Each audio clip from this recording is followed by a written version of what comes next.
Good morning, good afternoon, good evening. Thank you all for tuning in to Step Into Your Sunshine. I am Rachel Kudron, your host, the owner at Kudron's Curiosities, Etsy Boutique, and RC Copywriting. Today, I have a very, very special treat for you, a powerhouse of a woman and entrepreneur, and I would love for her to introduce herself. Oh my goodness. Hello. Thank you so much for having me on. So I'm Leona Burton. I am a mum of six. Yes, a mum of six. I am a wife to one. I couldn't cope with more than one husband. That would send me nutty. And I am the founder and CEO of an organisation called Mums in Business International. We support female entrepreneurs all over the world to help them be seen and heard and network effectively whilst juggling family life, which is wild. And I will tell you that her network is amazing. Moms in Business is the place that you need to be. So let's start off this podcast. And what were some of the defining moments in your life that shaped who you are, Leona? Oh my goodness, what a question. Okay, some of the defining moments that shaped me to be who I am.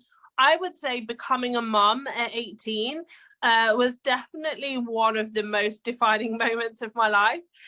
Something that was very scary, something that was very exciting, but something that was completely unknown to me. So I had never had any experience with children. I got no brothers or sisters. I had not really had access to lots of small children in my life. And here I was, me and my husband, well, he was not my husband at the time, but my boyfriend at the time, 17 and 18, with a brand new baby in a house that we paid for all of ourselves. And it was the scariest thing ever. And now he's 19, which is crazy wild, and I have six. And so I would say that that was one of the most defining moments of my life. It woke me up, it shook me around, and it made me grow as a person.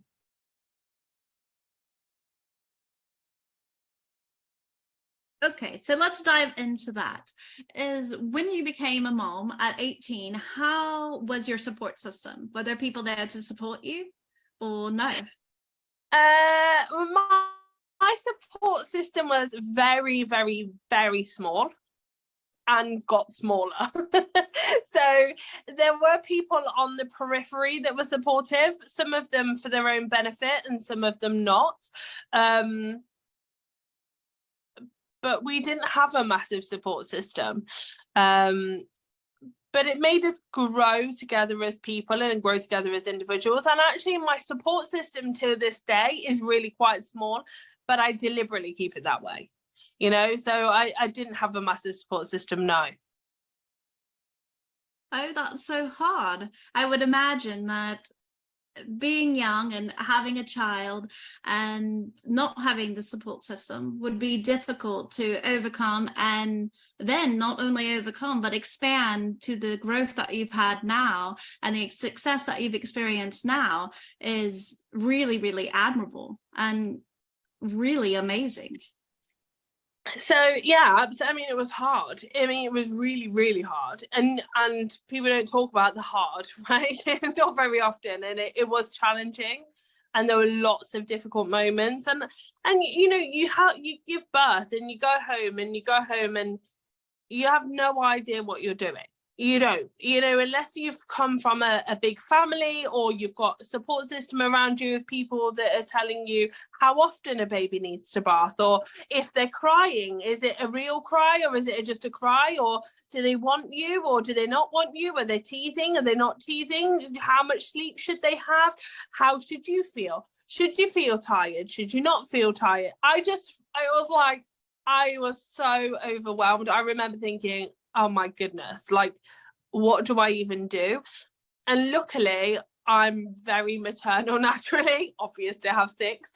And I learned and I evolved, and I'm still learning and evolving. My goodness, I've messed up more than most, I'm sure. And I've been an amazing mum, and I've probably been a terrible mum at times. But part of that is all evolution. And I think, you know, we're all just doing the best that we can at the time that we're doing it. And sometimes it's great and sometimes it's not so much. And it was incredibly challenging. But I think young parents are really very quickly written off, and they are dismissed, and they are told that they'll never amount to anything because they've had children young, and it's almost like a death sentence, you know. And it's just, honestly, it's bollocks, excuse my French, but it is. And genuinely, it's, you know what, it does make life harder. Of course it does. You've got a baby to look after, and, you know, is it life going to be expensive for you, and are you going to have less sleep? Yeah, absolutely. But you always find a way to navigate if you want it badly enough. I just wanted it badly enough. I just wanted to have a really good relationship with my children, because I didn't have a mum growing up. I didn't have a mum. I'd never had a mum.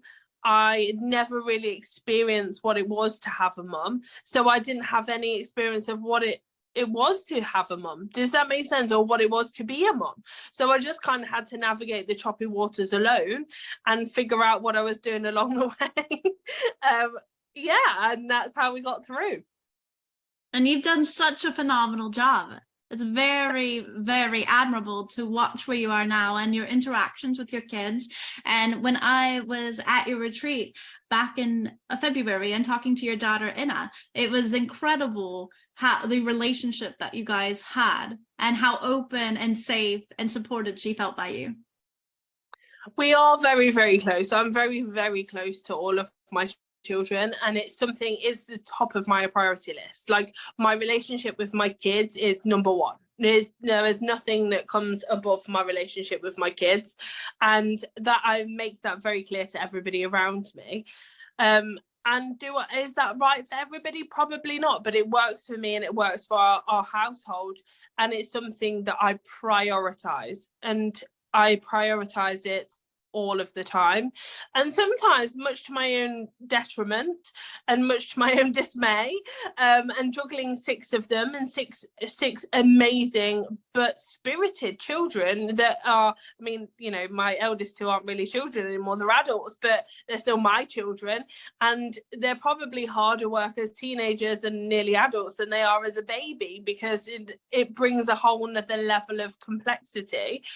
But it's important to me, and so I do prioritize it, and I'm very, very proud of my relationships with my children. But it hasn't always been easy, and I don't want to ever, for anybody that's listening to this, that's having a challenging time with their children, to think, you know, but I don't have that. I can honestly tell you I have faced some really difficult moments with my children, and that we've had to navigate, and one person will be pulling in one direction and the other person be pulling in the other, but through communication and time and more communication and sometimes chocolate, we've got there. And I'm sure we're going to face things in the future, but you know, you just do what you need to do in order to be able to get through those moments. That is such an important message for all of us to hear, for all the mothers that are tuning in, or for all the women that are wanting to become mothers or are having a difficult time right now in motherhood, is that is an important message. I want to go back to one of the first things you said was when your child was born and you had no idea what was going on. And that triggered a memory in me. And I thought, exactly the same thing. I had no idea. And when I was in the hospital, I can remember this. It's almost like it happened yesterday. And I was trying to give my daughter a bath for the first time. And the doctor was in, they were showing me everything. Yet I turned on the water and I thought it was warm enough. And then she started bawling, and then I was bawling because she was bawling. And I'm like, I can't do this. I don't know how to do this. Stop us, take her. And just that feeling like I had no idea. And I think it's important for all the listeners as well to understand that we all have no idea, even when you've had multiple children, even if it's your first time. Like, it's like, oh my gosh, just like this life is in my hands and now I'm responsible for it. And you feel that like every single day. I feel that. So yesterday, for example, we had what we called Malia Fest, and it was like a little festival here in Florida, in our garden for Malia's birthday. And you know, so we took her in the pool, and she's trying to swim. Like, she's only 1 today, but she's genuinely trying to swim.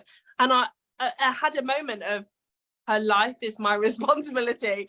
I cannot. I mean, obviously I didn't let go of her, but that all of a sudden, that panic of, she's my responsibility and she's my husband's responsibility and I can't let anything happen to her. That was a moment of, I feel very responsible. And my son, he's gone to Bangkok. So he's gone traveling. And I've had multiple messages and multiple phone calls all throughout the night to tell me where he is upon his journey. I feel responsible for his life, even though he's almost 18 years old. You know, and you have moments of, what am I doing the right thing? Am I going to keep them safe? And part of navigating parenthood is to understand that you don't know it all and you're doing your best, and to allow them to have some freedom and flexibility is also really important, is you can't control everything forever. Absolutely. And I see a parallel in that mindset in business as well, is that when you're first starting out, from my own experience, I had this idea that I needed to know everything to actually get started. I needed to understand marketing. I needed to understand copy. I needed to understand how to take photos, what platforms to use, how to communicate with people, how to network. Like, I felt like I needed to be an expert in every single one of those fields, or I just couldn't even take the step to start the business. And that was extremely draining for me, because I was spreading myself everywhere and trying to get all of this information and yet going nowhere, because I wasn't specializing in anything and I was only focused on knowing all the skills instead of mastering one. And when you talk about that, you don't know everything and you have to let it go, or you have to ask for help sometimes. And I feel like that is a parallel in business as well. Can you relate? 100%. I mean, you don't, and the difficulty is you actually don't know what you don't know. So it's only when it comes slap bang in your face, you're like, well, I didn't realize I needed to know this, or how are you supposed to know this, or how are you supposed to be guided through this process if you don't know what you don't know? It's exactly the same as parenting. Business and parenting, exactly the same. It's all about evolution. It's all about evolving. It's all about navigating. It's all about dealing with the choppy waters. It's all about understanding that we have a skill set, but we also have holes in our knowledge and our understanding that other people can fill. And, you know, if you are a parent and you have grandparents around you that are able to impart wisdom, or maybe it's good friends into your children's lives, absolutely, 100% bring that to the table. And it's the same with business. If you can surround yourself with people that have understanding that is different to yours, you should, 100%, because you can learn from being in the room with other people. And for me, it's not about being in the room with other people that are just financially more successful than me, because that's exciting, but it's also, I believe, that you can learn from everybody that you come in contact with. And even if they're not your people, is understanding that actually in that moment, there are things that you can learn about yourself and the way you communicate with other people and the way you show up for other people and the way you show up for your clients, by understanding that people are people and we have to navigate people in order to be able to become successful, whatever success looks like for you as a person. I agree. And I've experienced that in my own life, where when I first started, I didn't want to network at all. I didn't think that it was a worthy skill. I most certainly didn't want to pay for it. And I thought, what is the point of this? It's just me selling myself over and over again. And that's really what I truly thought networking was. And what you have just said, it's more about opening up your personal space and your mind to accepting what people are offering, their energies, their products, their stories, and their journeys, and taking all of that in and thinking, what can I learn from this experience? And for me, that's why networking has transformed the way I've looked at business, and also it has transformed my business. 1,000%. I always say to people, if there's one thing that I recommend people to do, and I would recommend this before I had a networking business, right? So it's not because I want your money, but genuinely, it is always about who you know. It is always about who you know and who they know. Like, I've just been invited to a A-list celebrities launch party in LA for a product, and this guy, I cannot tell you who it is yet, but this guy has been on television and in film for maybe 25 years.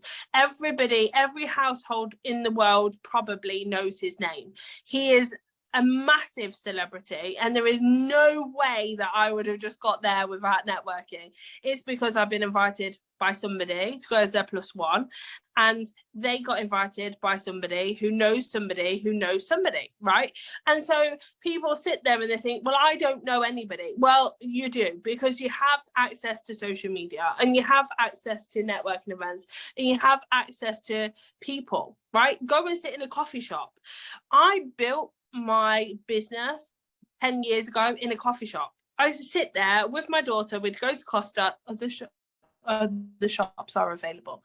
We'd go to Costa, and we'd sit there and we'd have coffee, and she'd have a little cookie or whatever it was, and we'd sit there and I'd do some work from there, and then I get talking to the girls behind the counter and the other people that came in with their children, and then I'd give them samples to my products, and I'd talk about what I did. And that's how I built my business. I built it in coffee shops and online. And honestly, once you understand that all you have to do is talk to people, and on scale, of course, because that's important, but if you talk to people and you genuinely have a passion and an energy for what you do, that will come across in the way that you communicate that.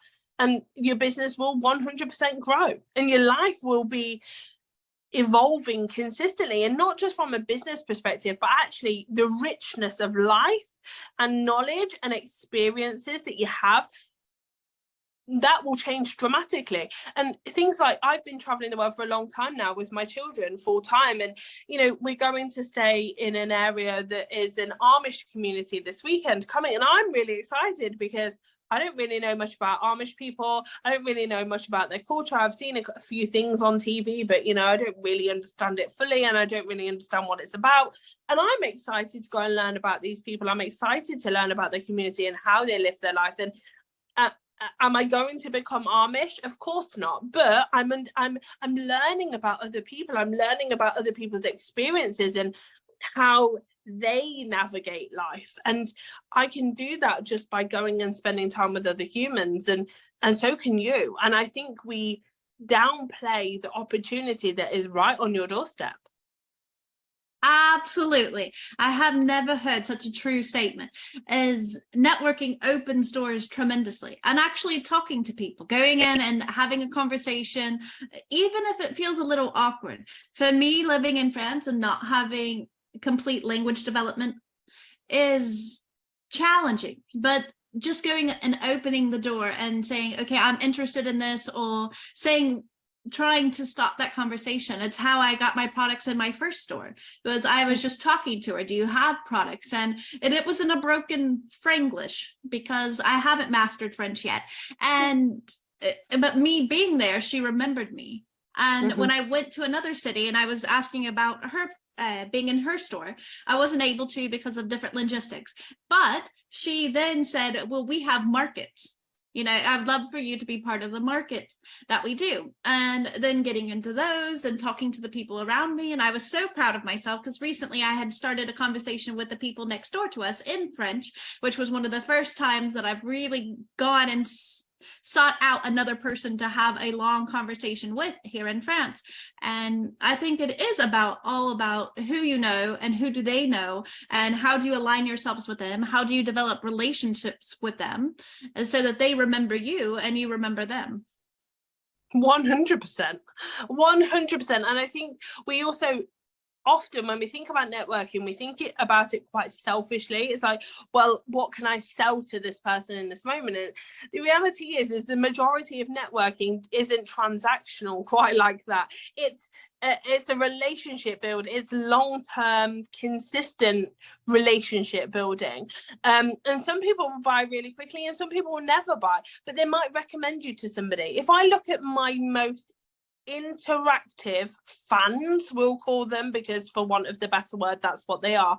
They're probably not the biggest spenders. The people that spend the most money with me are the people that watch what other people are doing, and they're the people that watch how other people are reacting and responding to my content, to the things that I put out, to my services, to my products.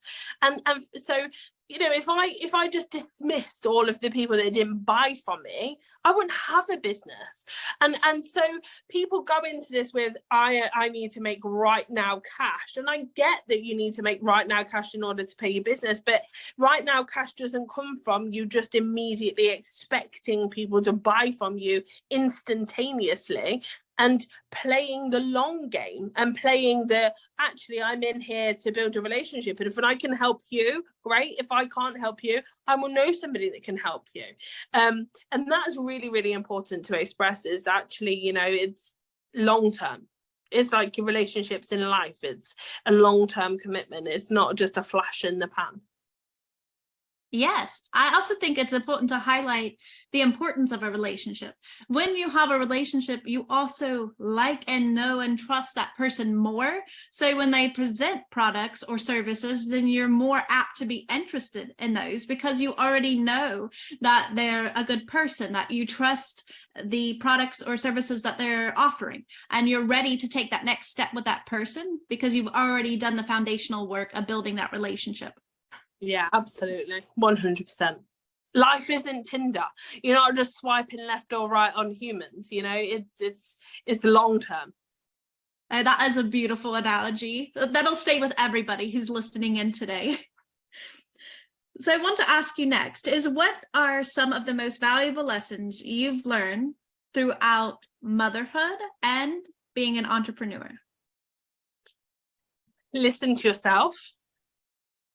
But there's the same, motherhood, business, everything. Listen to yourself.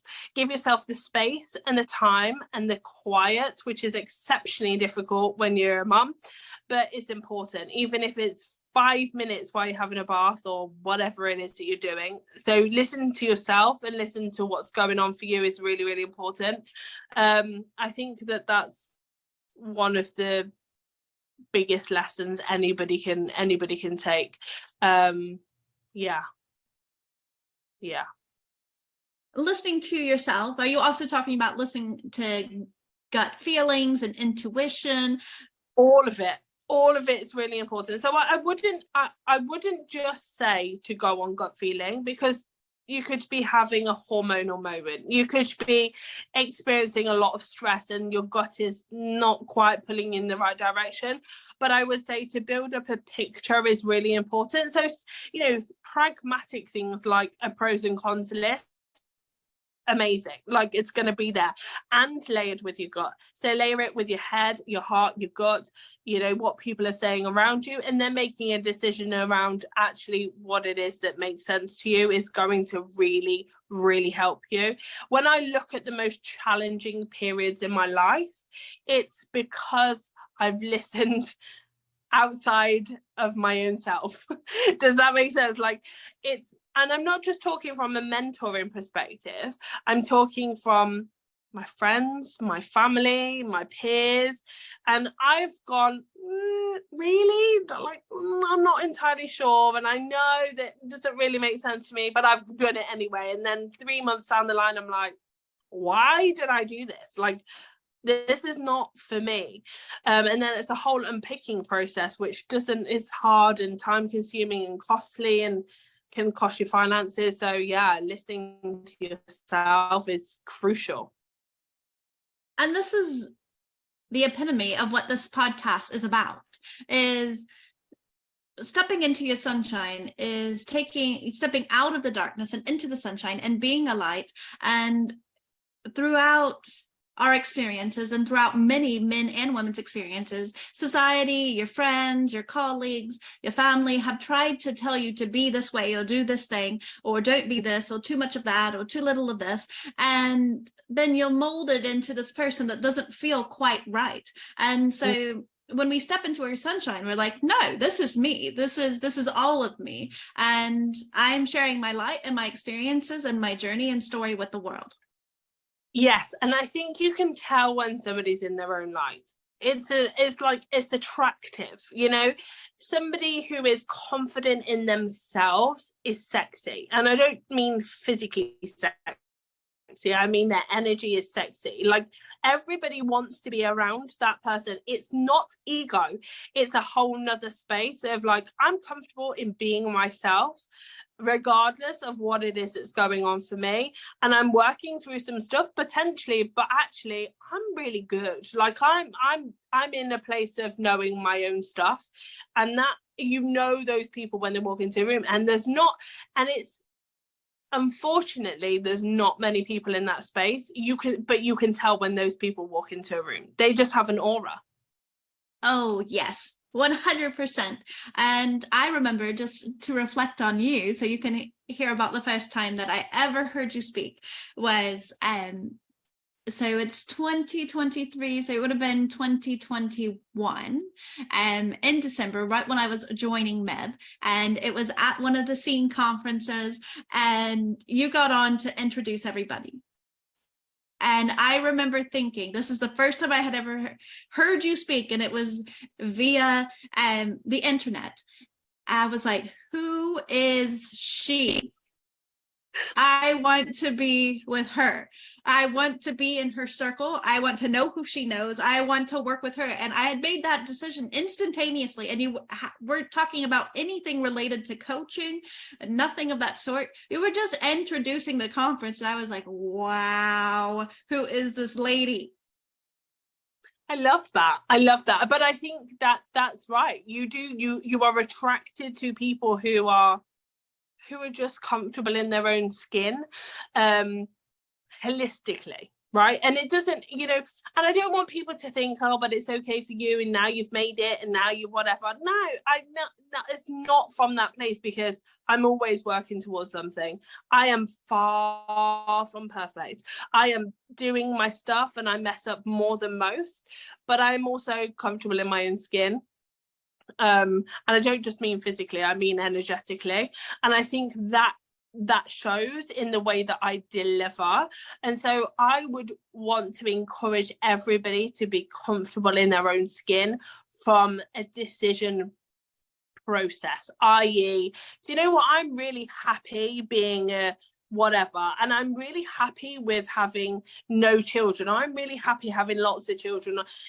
All of the judgment that we face as women is like, whatever, if you're this size, who cares? If you're not this size, who cares? If you have large whatevers, who cares? If you're happy and you own that, own it. Like, I'm massively into women just owning who they are. I don't care how you make money, as long as you're a good person. I don't care whether you put filler in your face, plastic in your ass, or whatever you choose to do, or run around naked living in a hippie camp. Like, I'm very much pro-choice. I love the fact that we have choice. I love the fact we get to decide what we live like. I love the fact we get to decide what our beliefs are. I love the fact we get to decide what comes out of our mouths. I love the fact we get to decide what we wear. Like, that's how, for me, life should be, right? And I might not agree with half of the stuff that you believe in, but I'm okay with that. Like, it doesn't make you a bad person or me a bad person. It just makes us different humans. And I think there is something attractive in the fact that humans are different, and we can learn from each other, and we can evolve, and we can actually layer up our thinking. And I'm massively into debating. Like, I love a good debate, because I want to test my boundaries. I want to test my human experience. I want to see things from a different perspective, even if temporarily, and I think that's really important. And I genuinely think, as a human, we don't do that enough. We're very much, you're this way or you're this way, or you're this way and you're this way. No, why can't we understand and have a mind built from lots of different types of experiences and lots of different understandings? And I think genuinely, if we approached life and business a little bit more like that, we'd be happier. And if the government themselves, whatever government it was, approached that from actually, let's understand people's perspective a little bit more, we would have less division. We would. As a human population, there would be less division in the world. Yes, I agree so much with everything you just said. It is so, so true. And one thing that came up for me when you were also talking about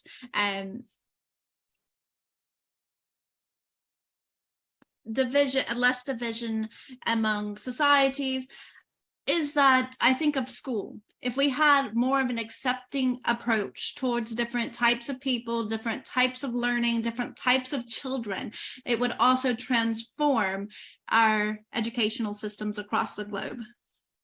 1,000%. That's the reason why I homeschool.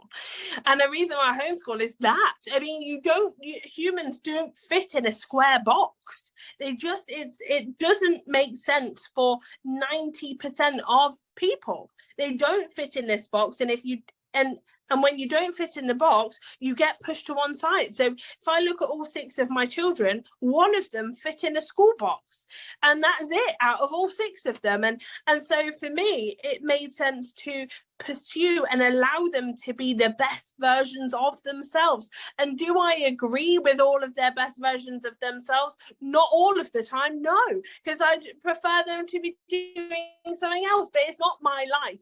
I don't get to make the decisions for them when they grow. You know, it's their decision, it's their life, it's their mistakes and lessons to learn, it's their understandings to create, it's their experiences to have, and those experiences will mold them into more experienced and more well-rounded humans. And when you're more well-rounded, you do make better decisions. So along the process, you have to have those bumps and those experiences in order to become the best version of yourself. So absolutely, I genuinely believe that as adults, it is our responsibility to our younger generation to show them that they can be everything that they want to be. And even if that's only temporarily, because one day they've decided they're going to become a ballerina and the next day they decide they want to be a firefighter, and it's like, okay, like, you know, is that the best decision for you? I don't know, but let's do it and let's see and let's evolve. And, you know, I've got a lot of interested humans around the fact I don't push my children towards university or college education. But for me, unless they've made a decision of I want to be an astronaut, or I want to be a lawyer, or I want to be a doctor, for me, it's like, well, do you want to go to university? Okay, you don't, because there's nothing specific that they want to. Okay, how can you earn money? How can you learn some skills? How are those skills transferable into other areas? And then if you decide 3 years down the line, actually, I want to be a doctor, lawyer, whatever it is you need a degree for, yeah, let's do it. But am I encouraging them to get £100,000 into debt to go and study geography when they're not ever going to apply that degree to anything? No, I'm not. And people might not like that, but that's my belief system. And my belief system is that I support my children to become whatever it is they want to be, as long as they're good humans. And that's such an inspiration, because you do the same thing with your clients. You help them become the best versions of themselves. You say, okay, what do you want? Okay, let's develop whatever skills are necessary to get there, and then you let them fly. And for me, that's one reason that I was very attracted to you, was like, I want to know this lady and I want to work with her, because she approaches life and business in this manner. And that has inspired me, and I want more of that in my life. And I feel like all of the listeners that'll be tuning in, they will be, who is this lady? I want to work with her. Well, I mean, and that's all I hope to do. I just, I see my job as helping somebody uncover their own light. And I genuinely believe that we all have it. It's just peeling back the layers because of conditioning, social media, traditional media, you know, upbringing, friends, family, whatever it is. There's so many layers put on us as humans. And I get that, like, gosh, I have my own layers to peel back. But actually, if you start to uncover and pick away at all of that, you're there at the core. You're there. You know who you are at the core. You know who you are as a person. And a lot of the times we've downplayed who we are as people because of external whatever. It's like, is it really important? Is it a valid thought process? Maybe. But actually, does it really matter? Is it going to hinder your progress? No. Is it going to hurt you temporarily? Maybe. But actually, you're going to hold yourself back because you're fearful of somebody saying something that is ridiculous. yes or no. You get to decide.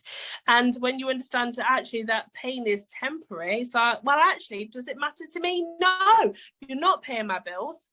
Most of the time I don't even know who you are as a person, and therefore stick it. I'm going to do it anyway. And once you understand that, when you say stick it and you have that growth mentality, it's like, actually, everything I approach, stick it to every part of my life.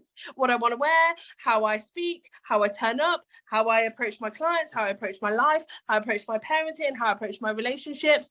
And is it for everybody? No, but it works for me. And that's what's important. You've got to figure out what you want and a way and a path to get there for yourself that looks like it's going to work for you. And that's important for people. It really is. I find myself in the society as a general whole, and especially the society that's coming up, we live in this social media world where we're all comparing and all striving for all these likes and shares and all of this subliminal experience and acceptance. And yet what the things that really matter is how do we feel about ourselves? How does our family or the people that are closest to us actually feel about what we're doing or what we're accomplishing? Or, are we proud of ourselves? And we have to kick all of that social media and all of those very basic likes and acceptance from other people to the curb and say, this is me. And, excuse me, but screw everybody else. This is what I want to wear. This is how I want to act. This is how I want to be perceived online. This is the businesses I want to have. This is how I want to parent. 100%. And I think it's also understanding that we all have a past. Like, I was doing a podcast a couple of weeks ago in Ibiza, and I brought up the fact that I used to work on a sexy phone line, right? Hello.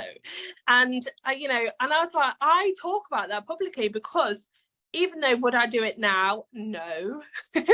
I can think of other ways to earn money. But that's part of my past. It's part of my experience. It's part of the things I did to make money, to put food on the table.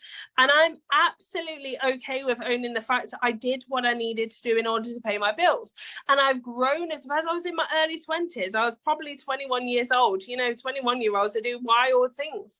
And so I'm not ashamed of my lived experience. I'm not ashamed of the things I had to do in order to pay my bills. It made me the person I am today. So there is zero shame in my game.